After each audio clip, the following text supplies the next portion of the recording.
Bien, amigos, vamos a ver entonces la exposición del año 84 de Astori en la revista Uruguay Hoy.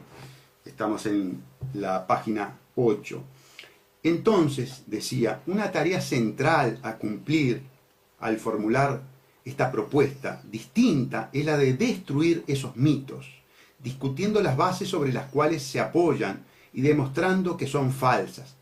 ¿Y cuáles son los principales mitos que se han levantado al respecto? El primero es que no se puede conceder un aumento de salarios y de pasividades porque no hay recursos para financiarlo. ¿Recuerdan esto? ¿Ustedes recuerdan los últimos discursos de Astori, las últimas apariciones públicas de Astori a propósito de la rendición de cuentas y del presupuesto? El primer mito entonces para Astori es que no se puede conceder un aumento de salarios y de pasividades porque no hay recursos para financiarlo. Lo que nos dice hoy siendo el ministro. El segundo es que ese aumento atentaría contra la rentabilidad de las empresas y por lo tanto sería incompatible con la reactivación. ¿Ustedes están internalizando esto que profiere en el 84 Astori? Aquí está hablando de la renta de las empresas, de las corporaciones. Está diciendo, no podemos, o mejor dicho, estaba diciendo, los que están contra este proyecto nos dicen, usted no puede aumentar los salarios y las pasividades. ¿Por qué? Porque toca la renta capitalista. Y si toca la renta capitalista, el inversor se va. Eso decía en el 84. Pero para eso, él tenía una solución, y la vamos a leer. Pero perdón, es el argumento que tiene actualmente. Son los mitos que está levantando él. Son los mitos que levanta él en este momento. Continúo con la lectura, amigos. Decía que el segundo es que ese aumento atentaría contra la rentabilidad de las empresas y por lo tanto sería incompatible con la reactivación. El tercero es que dicha medida provocaría un incremento del déficit fiscal. ¿Recuerdan esto? Cuidar la conducta fiscal permanentemente cuidándola. Ese es el discurso permanente de Astori actual. Y el cuarto es que el aumento aludido sería inflacionario. Bueno, esto es la preocupación permanente, ¿verdad?, del gobierno. Bueno, ahora vamos a escuchar qué decía respecto a estos mitos. Bueno, en realidad estas cuatro afirmaciones son variaciones sobre un mismo tema. Y sin perjuicio de que es necesario analizar en particular cada una de las mismas, conviene ahora tener claro cuál es ese tema. Porque esa es la manera de percibir, sin malentendidos, que quienes la sostienen parten de un enfoque equivocado. Así, ese enfoque significa postular que el incremento de salario y pasividades se superpondría a una situación en la que todo lo demás seguiría como está. Y como todo lo demás sigue como está, concluyen en que ese incremento no es posible. Es el famoso 2 más 2 son 4. Y como se tiene 4 para repartir, no se puede sacar una quinta unidad de donde no la hay. Por lo tanto, no puede haber ahora incremento en los ingresos reales de los trabajadores y los pasivos. Es el tema, permítame el paréntesis, es el tema de la torta, ¿verdad? Si no aumenta la torta, como dicen ellos. El error está en el propio punto de partida, porque afirmar lo anterior significa desechar toda posibilidad de discutir cómo se reparten los préstamos que se conceden e ignorar que ahora es bastante difícil conseguir la quinta unidad antes de que la economía comience a reactivarse. Pero también es cierto que es perfectamente posible alterar la distribución de los 4 que se tienen. Y esta es precisamente la propuesta. Y aquí viene la propuesta. Que el incremento de los salarios y las pasividades reales sean financiados por una modificación en la distribución de los ingresos. Aquí está entonces la explicación de Astori para que caigan, para destruir los mitos que él levanta hoy. Una forma diferente de distribuir los ingresos. exactamente lo contrario a lo que ha hecho en el gobierno. Le ha dado la del león, le ha dado el mayor trozo de la torta, le ha dado el aumento de las ganancias por aumento del PBI a las empresas en detrimento de los obreros y de los pasivos. Exactamente lo contrario a lo que dijo en 1984. Es un gobierno pro corporaciones. Inclusive, según los datos que en su momento el matemático financiero Lluveras nos proporcionó en estas audiciones, llegaba a la conclusión de que este gobierno le había quitado al obrero 33% para dárselo, para incrementárselo a las empresas. Es decir, exactamente lo contrario a esto que preconizaba en el año 84. Decía, en este sentido la propuesta es la siguiente: redistribuir el ingreso desde el sistema financiero y los trabajadores y los pasivos. En otras palabras, se trata de disminuir el volumen de riqueza que absorbe dicho sistema para mejorar la capacidad de compra de la mayoría de la población. Señores, en buen romance, ¿qué decía Danilo Astori en esta revista que está ahora ante las cámaras de Mateo? Le sacaremos al sistema financiero y le daremos al obrero y al pasivo. ¿Qué ha hecho Danilo Astori como ministro de Economía? Le puso impuestos al trabajo, le puso impuestos a las jubilaciones, se las otorgó las ganancias a los banqueros.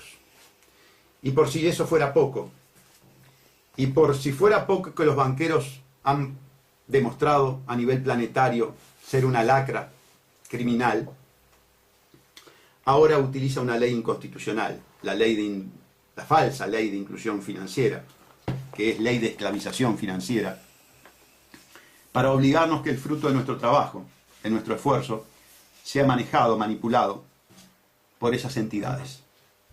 Y que esas entidades comiencen a lucrar más aún a costilla del obrero, el empleado y el pasivo, profesional liberal, pequeño empresario. ¿Por qué? Esta es la primera ley, amigos. No se confundan. Normalmente la ingeniería legislativa se hace con proyectos de largo aliento. Los impactos a veces utilizan la doctrina del shock, es decir, impactos fuertes de primera. Otras veces la metodología de sometimiento es una metodología paulatina. Y el marco jurídico va profundizando la esclavitud, va profundizando la ganancia de las empresas financieras en detrimento del pueblo con sucesivas legislaciones. Esta es la primera etapa en la que, por ejemplo, se habla del no cobro de las transferencias si son tantas diariamente. Pero ese marco, obviamente, quebrada la Constitución, puede variar en cualquier momento por la acción de los legisladores. Quebrada la Constitución. Amigos, en el contexto de esta disertación, que es más bien de carácter económica, tenemos que introducir un concepto muy importante, concepto republicano, el concepto del imperio de la Constitución nacional, que debe estar en la cúspide, en el ápice de la pirámide del orden jurídico, sin ninguna norma supranacional, porque lo que quieren las corporaciones son las normas supranacionales, quieren los tratados regionales, porque allí vienen los caballos de Troya contra los Estados-nación, porque allí está el proyecto del cibergobierno mundial de Nicolás Negroponte. Entonces yo les decía, quebrar la Constitución. Si nosotros permitimos que esta ley flagrantemente inconstitucional, una ley de esclavitud, una ley de coerción del individuo, una ley, y permítanme, fruto de un maridaje perverso, al cual vale la pena llamarla ley bolchefascista. Es una ley bolchefascista. ¿Por qué, amigos, es una ley bolchefascista? Porque tiene el elemento bolche de la coerción estatal en sucumbencia de la libertad individual con el componente fascista de que esa sucumbencia sea para favorecer los intereses de las corporaciones. Por eso esta ley que defiende el PIT-CNT, que defiende la burocracia sindical entregando al obrero, vendiendo al obrero, es una ley bolchefascista. Es una ley que va contra la Constitución de la República. Es una ley que viola el artículo 8 de la Constitución, que es la libertad. La libertad. Y una de las formas de libertad más importante en el siglo XXI es la libertad de contratar. Y si usted admite que los estados comiencen a avasallar esa libertad para entregársela nada más y nada menos que a las corporaciones criminales de los bancos, usted está aceptando aumentar, porque ya lo es, aumentar el grosor de las cadenas de esclavitud que tiene puestas. Esas tarjetas de plástico en realidad son eslabones cada vez más fuertes, más grandes, con los cuales usted está siendo esclavizado. ¿Y quién viabiliza esas normas? ¿Quién viabiliza la violación de la Constitución? Los partidos políticos. Y quiero referirme a este aspecto. ¿Por qué los partidos políticos? ¿Por qué los partidos políticos del nuevo orden mundial? Porque como lo hemos dicho tantas veces en esta audición, los partidos políticos son instituciones financiadas por las corporaciones, en su enorme mayoría. Hay excepciones, por supuesto. Esas excepciones normalmente no son viables. ¿Por qué? Porque no tienen dinero, porque son infiltradas, porque normalmente cuando llega el dinero llega en forma de instrumento de cooptación, de infiltración, de manipulación. Los grandes partidos, de los grandes partidos ni hablamos. Esos están totalmente financiados, yo diría están prostituidos, para utilizar una adjetivación más llamativa, que despierte más la atención de ustedes.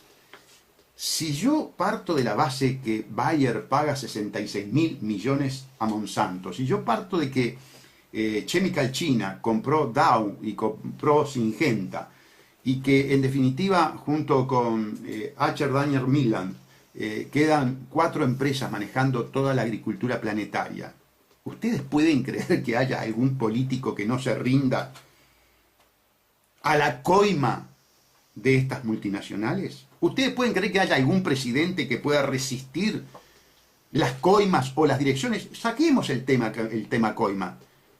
Aun cuando el político quiera ser decente y no acepte, ¿puede soportar las presiones? ¿Puede ir a competir en una campaña electoral que actualmente se hace a través de los medios tecnotrónicos caros con un individuo que no tiene financiación? Absolutamente irreal, absolutamente falaz. Hablo de democracia formal, no de democracia sustancial. Pero, ¿saben qué? Los políticos incluso, conscientes de esta realidad, comienzan a exteriorizarla en sus propios discursos. Miren, mi colega, el doctor Luis Lacalle Pou, con quien tengo una relación cordial, ¿verdad? Tengo contactos con él por razones profesionales, tengo una relación cordial con muchos colegas de distintos partidos, inclusive con muchos colegas frente amplistas, que ellos a veces se molestan cuando yo les hablo de fraude amplismo. Pero les decía que el propio doctor Lacalle Pou, en su discurso de ayer que vimos en la televisión, llama a que el nuevo gobierno tenga integrantes de los 3 partidos principales. Es una confesión, es una manifestación muy clara del doctor Lacalle con respecto a lo que es el partido único. Es que va a ser así, no le quepa la menor duda. Van a estar integrados todos los partidos, no solamente en el legislativo, sino también en el ejecutivo. Y naturalmente el Poder Judicial va a desaparecer. Y existirá un servicio descentralizado, que se llamará Fiscalía General, que será un hombre del partido único. No importa si fuera blanco, colorado o fraude amplista, del partido único.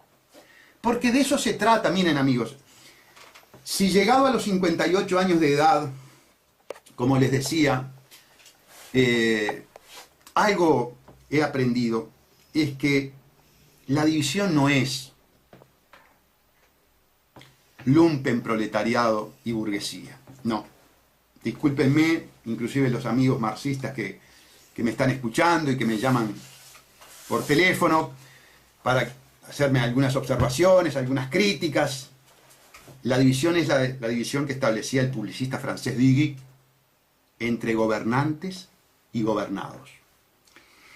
Y si yo tuviera que hacer un esquema para ustedes, le diría que hay un círculo por encima de todo, que es la élite, la oligarquía. Una oligarquía de componente fundamentalmente financiera, que después tiene sus tentáculos en todo lo que es lo económico comercial, lo económico productivo, pero fundamentalmente es la economía, y más en la etapa del capitalismo financierizado que estamos viviendo. Es decir, tenemos entonces arriba de todo la cúpula banquera, dueña del mundo.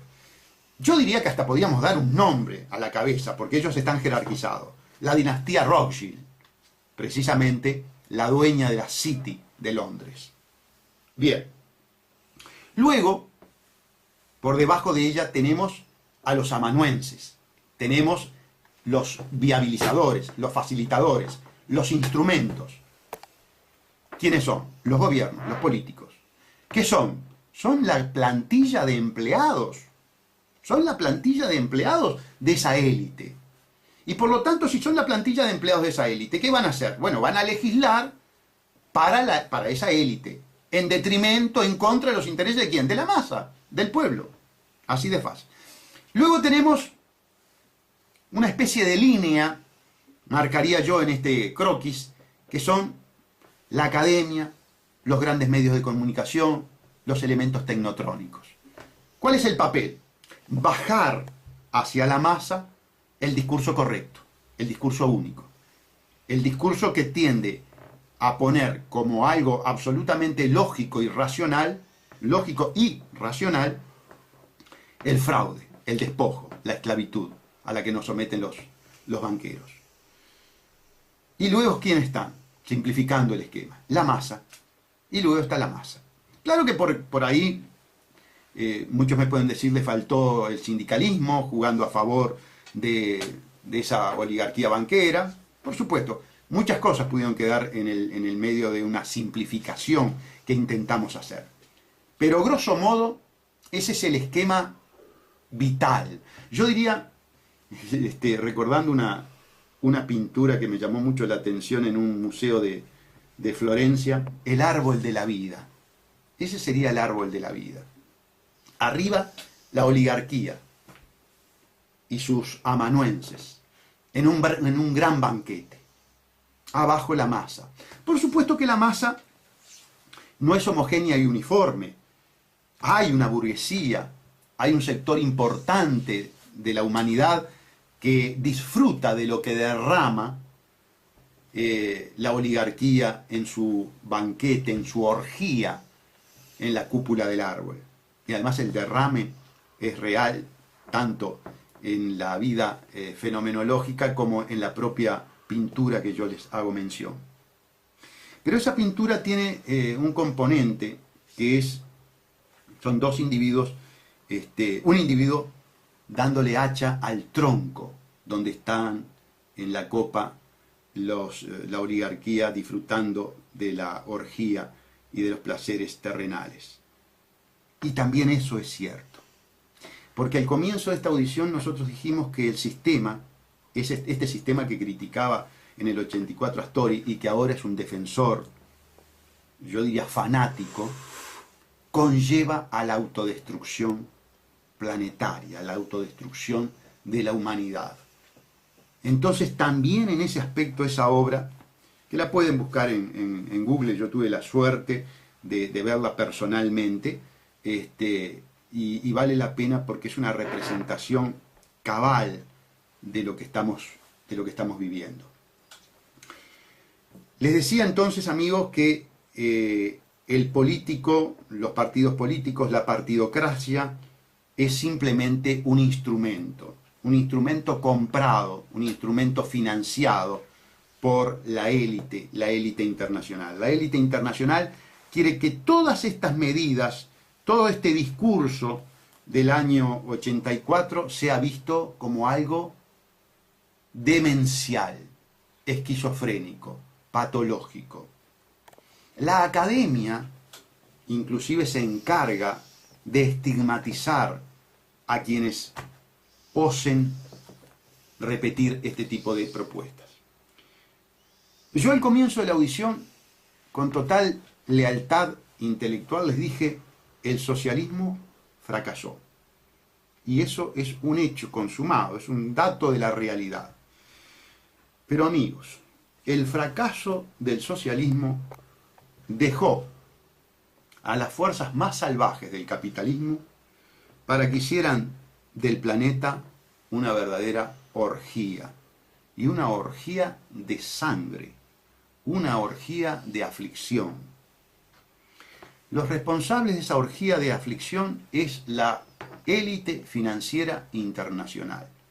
Esa que nuestros gobernantes, envueltos falsamente, embusteramente, en la bandera de Otorgués, hoy, endilgándose la condición de izquierdistas, legislan para aumentar la dependencia. Nos queda mucho por hablar del discurso del 84. Nos queda, por ejemplo, para hablar del tema de la dependencia. Nos queda por hablar del control de cambios. Nos queda por hablar del control de los movimientos internacionales de capitales. Esto que es fundamental porque es la desregulación. Fíjese, decía Astori en la revista número 6, página 15, una cuarta medida apunta al control que el Estado debería pasar a ejercer cuanto antes sobre el movimiento internacional de capitales, desde y hacia el país. ¿Ustedes se imaginan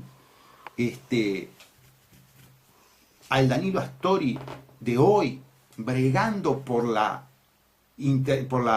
inversión extranjera libre, instalando, como dije al comienzo, al promediar la audición, instalando a las grandes corporaciones al margen de la legislación nacional en una especie de territorio extranjero para que haga lo que quiera con las ganancias? Y este hombre nos decía esto en el año 84. Y por supuesto que hay que controlar al gran capital. Por supuesto que hay que controlarlos. Las inversiones que ha priorizado el fraude amplio, amigos, son todas inversiones de depredación del medio ambiente y de reprimarización de la economía. Contador Astori, las peores inversiones, las que afectan más al país en forma negativa, es la que trae usted junto a Tabaré Vázquez. Usted trae acá la soja, el monocultivo de la soja. Usted trae acá el monocultivo de la forestación.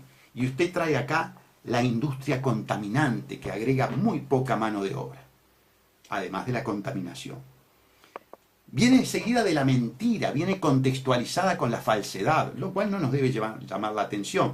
¿Por qué? Por lo que dije antes, porque el fraude amplio es la ideología de la corrupción. El fraude amplio instala la corrupción como una forma de gobierno. Fíjense, amigos, UPM viene aquí a explotar los recursos naturales, a beneficiarse de una legislación de excepción, de privilegio, una legislación, yo diría, de corte monárquica, feudal, para ser más exacto, feudal, y viene elegida a dedo, lo cual es ya costumbre de Astori. Astori eligió a dedo a Lyd Gay, la que fundió Pluna. Yo puse y subí a mi cuenta de Twitter la forma en que defendió la asociación con Lyd Gay Astori, y era violando las leyes.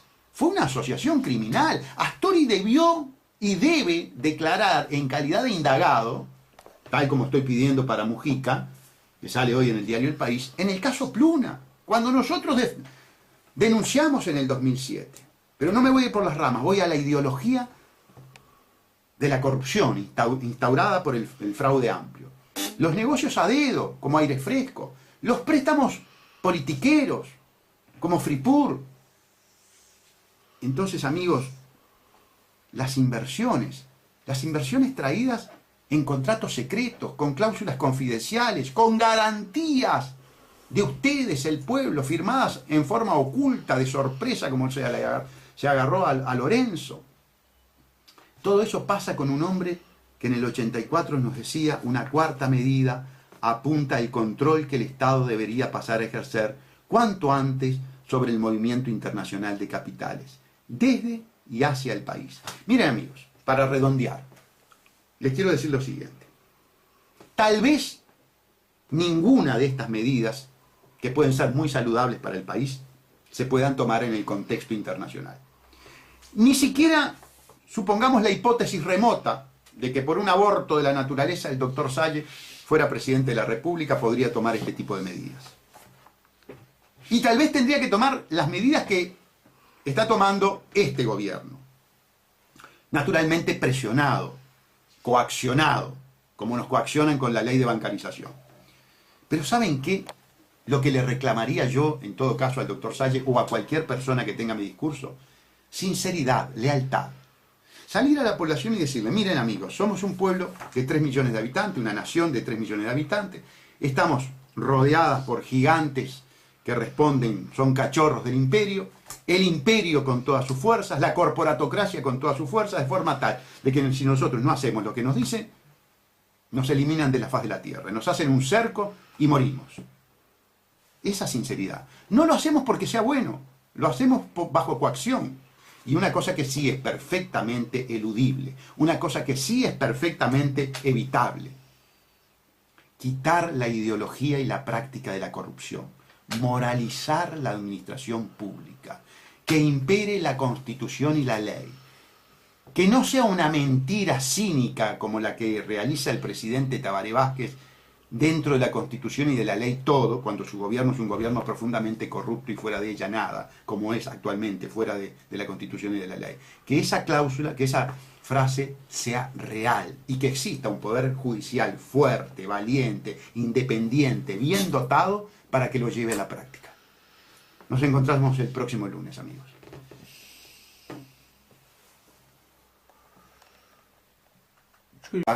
Del gobierno. Bueno, ahora vamos a escuchar qué decía respecto a estos mitos.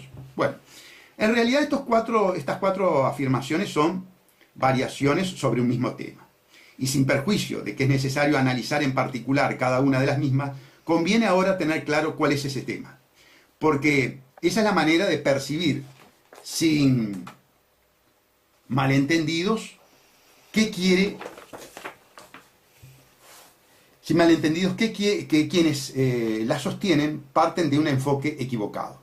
Así, ese enfoque significa postular que el incremento de salario y pasividades se superpondría a una situación en la que todo lo demás seguiría como está. Y como todo lo demás sigue como está, concluyen en que ese incremento no es posible. ¿Por supuesto? El primer mito entonces para Tori es que no se puede conceder un aumento de salarios y de pasividades porque no hay recursos para financiarlo. Lo que nos dice hoy siendo el ministro. El segundo es que ese aumento atentaría contra la rentabilidad de las empresas y por lo tanto sería incompatible con la reactivación. Ustedes están internalizando esto que profiere en el 84 Astori. Aquí está hablando de la renta de las empresas, de las corporaciones. Está diciendo, no podemos, o mejor dicho, estaba diciendo, los que están contra este proyecto nos dicen, usted no puede aumentar los salarios y las pasividades. ¿Por qué? Porque toca la renta capitalista. Y si toca la renta capitalista, el inversor se va. Eso decía en el 84. Pero es el famoso 2 más 2 son 4. Y como se tiene 4 para repartir, no se puede sacar una quinta unidad de donde no la hay.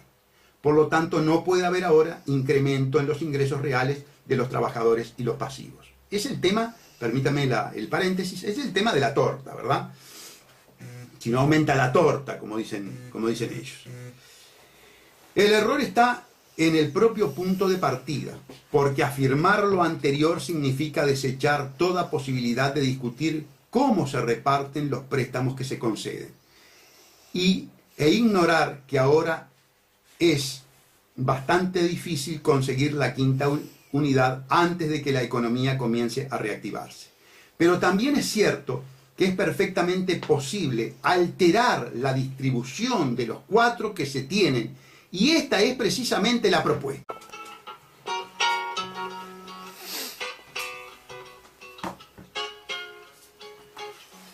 Bien, amigos, vamos a ver entonces la exposición del año 84 de Astori en la revista Uruguay Hoy. Estamos en la página 8. Entonces, decía, una tarea central a cumplir al formular esta propuesta distinta es la de destruir esos mitos, discutiendo las bases sobre las cuales se apoyan y demostrando que son falsas. ¿Y cuáles son los principales mitos que se han levantado al respecto? El primero es que no se puede conceder un aumento de salarios y de pasividades porque no hay recursos para financiarlo. ¿Recuerdan esto? ¿Ustedes recuerdan los últimos discursos de Astori, las últimas apariciones públicas de Astori a propósito de la rendición de cuentas? Para eso, él tenía una solución, y la vamos a leer. Pero perdón, es el argumento que tiene actualmente. Son los mitos que está levantando él. Son los mitos que levanta él en este momento. Continúo con la lectura, amigos. Decía que el segundo es que ese aumento atentaría contra la rentabilidad de las empresas y por lo tanto sería incompatible con la reactivación. El tercero es que dicha medida provocaría un incremento del déficit fiscal. ¿Recuerdan esto? Cuidar la conducta fiscal permanentemente cuidándola. Ese es el discurso permanente de Astori actual. Y el cuarto es que el aumento aludido sería inflacionario. Bueno, esto es la preocupación permanente, ¿verdad?